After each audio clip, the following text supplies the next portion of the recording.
안녕하세요. 리딩 타이거입니다. 오늘 소개해드릴 책은 경성 세점 탐정이라는 책입니다. 이 책은 김재성 작가님이 글을 쓰시고 이영림 작가님이 그림을 그리셨는데요. 이 책은 일제강점기 1919년 3.1운동 이후에 6개월이 지난 시점에서 일어난 강우규 의사의 의거를 배경으로 한 소설입니다.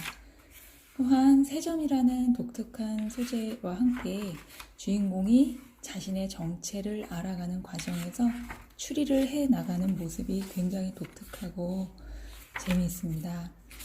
1919년 일제 가혹한 무단 통치에 우리 민족이 항거하여 3.1운동이 일어나고 또 수많은 사람들이 죽고 가혹한 탄압으로 죽고 다치고 감옥에 gat히죠. 유관순 열사 역시 이때 서대문 형무소에서 가혹한 고문을 받고 있었고요. 그래서 5학년 아이들과 역사책 읽기를 재미있다 한국사 시리즈 역사책 읽기를 모두 마친 후라 아이들이 역사에 관심이 많은 상태에서 이 책을 읽었어요. 먼저 책을 나눠주고 아이들과 표지를 보면서 내용 추측하기를 해보았습니다.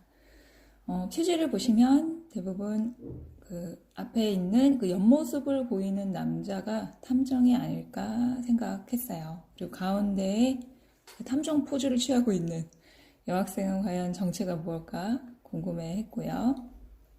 그리고 이제 일주일 후에 아이들이 책을 읽고 인물 관계도를 열심히 작성을 해왔어요.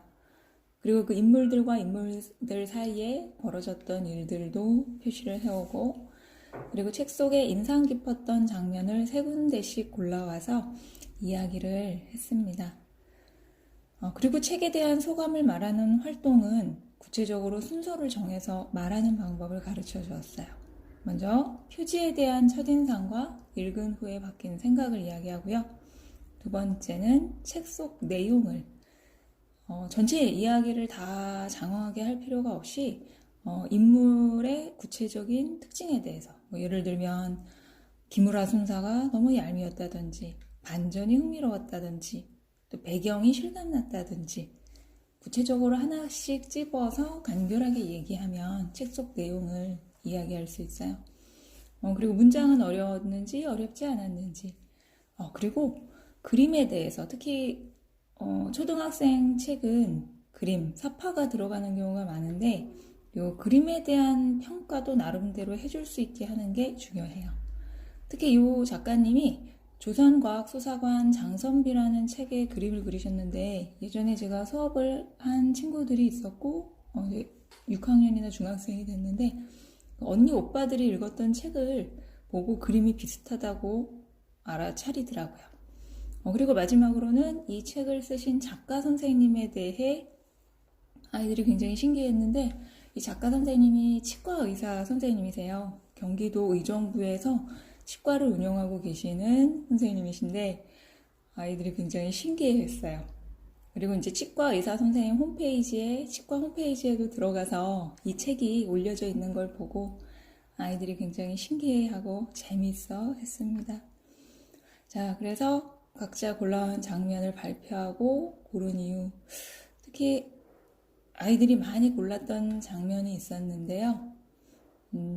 세점 할머니가 구관조들에게 대한독립 만세를 가르치면서 새들이 대한독립 만세를 외치다 일본 순사들의 총을 맞는 장면.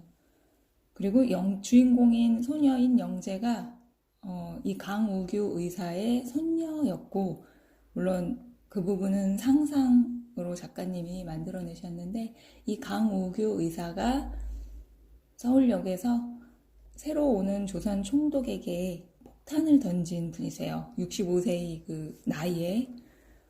그래서 이 영재가 기억을 잃었다가 자기가 기무라 순사를 도와서 독립군을 잡는데 협조한 사실을 알고 후회하고 자책하는 장면, 그 장면도 많이 골랐어요. 그래서 친구들하고는 이 강우규 의사가 어떤 분인지 영상도 같이 시청을 했습니다. 그리고 이 강우규 의사의 동상이 옛 서울역 역사에 가면 이 강우규 의사의 동상이 있어요. 저도 4호선 갈아탈 때 지나다니면서 보기는 했는데 별로 관심을 두지 않았거든요. 그런데 동상이 있는 걸 이제야 알았습니다. 그래서 다음에는 가게 되면 꼭 한번 앞에 가서 자세히 살펴봐야 되겠어요. 여러분도 꼭 아이들과 서울역을 가게 될 경우엔 이 강호규 의사, 이 책을 읽으시고 강호규 의사의 동상도 아이들과 한번 꼭 찾아보시길 바랍니다. 이분들의 그 숭고한 희생, 유한순 열사나 이 강호규 의사의 숭고한 희생이 1920년 6월에 봉우동 전투와 10월 청산리 대첩, 즉 의열투쟁, 무장투쟁으로 이어진다. 그리고 이제 의열단과 한인애국단이 만들어지게 되는 계기가 된다고 하자 아이들이 정말 진지하게 열심히 잘 들었습니다. 그리고 아이들과 책 속에 나온 활동으로 세점을 한번 쳐보기로 했어요. 그래서 책 속에서는 이제 세점 할머니가 세점을 치는 요령을 자세히 알려주시는데요.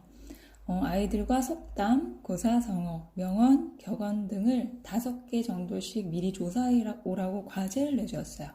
물론 속담하고 고사성어는 제가 미리 자료를 준비해서 아이들과 조금 살펴보았어요. 그래서 쪽지에 적어두고 이제 가상의 손님이 찾아오면 이 쪽지를 뽑아서 친절하게 상담을 해주는 활동을 진행을 했습니다.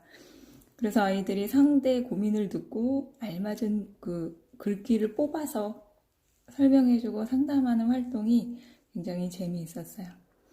자, 마지막으로 아이들과 진행을 한 활동은 1단계에서 5단계에 걸친 1, 2, 3, 4, 5단계에 걸친 질문 만들기와 답하기 활동으로 마무리를 했는데요. 보통은 선생님들이 발문을 하고 아이들이 그 발문에 대답을 하는 형식이라면 이제는 아이들이 스스로 다양한 질문을 만들게 하는 활동으로 가볼 수 있어요. 1단계는 책 속 내용에서 만드는 질문, 즉 독서 퀴즈용 질문이라고 할 수 있어요. 예를 들면 세점 할머니가 기르는 10자매 2마리 이름은? 그럼 책을 읽은 아이라면 초롱이 포롱이라고 대답을 할 수 있죠. 자, 2단계부터는 아이들이 조금 생각을 해봐야 돼요. 예를 들면 할아버지가 그 거사를 치르는 날 왜 영재에게 새 옷을 사줬을까? 요거는 아이들마다 다양하게 추측이 가능했어요. 즉 마지막이라 손녀에게 새 옷을 사줬다. 미안하고 안타까운 마음에 사줬다. 등등. 자, 그 다음 3단계 질문은 내 자신에게 적용해 보는 거예요. 만약에 내가 책 속 상황에 어느 특정 상황에 들어가 있다면 나라면 어떤 선택을 할까? 그래서 내가 영재라면 이 기무라 순사가 나에게 부탁을 했을 때 들어줬을까? 또 아이들은 저마다 요거에 대한 답이 다 달랐어요. 그 다음 4단계는 작가의 관점에서 생각해 보는 거예요. 작가 선생님을 만난다면 물어보고 싶은 것.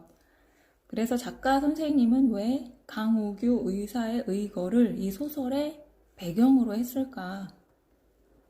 자, 5단계는 가장 어려운 질문입니다. 책과 우리 사회, 역사를 연결하는 질문이에요.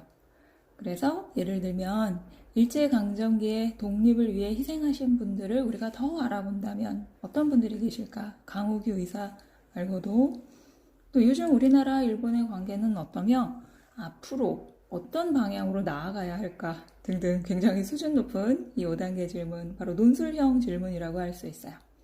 자, 그래서 이것에 대해서 저마다 다 5개를 만들고 또 들어보고 하면 다양한 대답들이 나와서 굉장히 재미있는 활동이 되고 또 나름대로 의미 있는 활동이 될 수 있습니다. 그리고 이 꼭지에서 하나를 보통 2단계부터 5단계 중에 꼭지를 하나 빼서 요걸 가지고 원고지의 글쓰기를 진행을 해도 좋은 독후 활동이 되고 또 1, 2, 3, 4, 5단계 즉 1단계는 줄거리 정리인데 사실 줄거리를 많이 쓸 필요는 없죠.